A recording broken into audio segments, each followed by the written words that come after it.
Misy ireo mpiraitan-drazana zay namoy ny aina, misy ireo maratra ary misy ireo mitondra takaitra.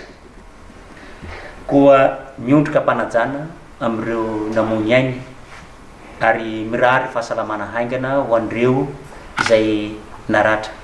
Eto koa zahay dia tondra ny fampaherezana ho an'ireo rehetra niara-mboina. Koa amin'izao fotoana izao dia fotoana tokony hanehoantsika malagasy ny firaisan-kina sy ny fihavanana. Fotoana andraisantsika andraikitra ho fanavotana ny mpiraitan-drazana amintsika fa tsy fotoana kosa fitsikerana.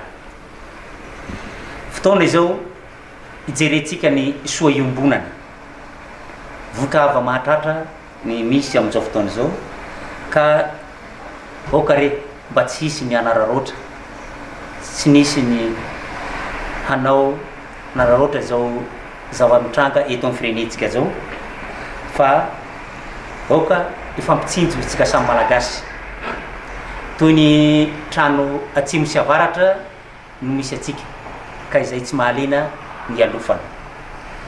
Koa mananga atsika mpiraitan-drazana rehetra ifampitsinjo ka hanao tolo-tanana hijery ireo vavantsika zay traboina amin'izao fotoana izao. Ka noho izany dia mananga atsika mba samy mitondra zay vao tsirambiny tanana, tsika tsirairay famonjena ny malagasy mpiraitan-drazana amintsika.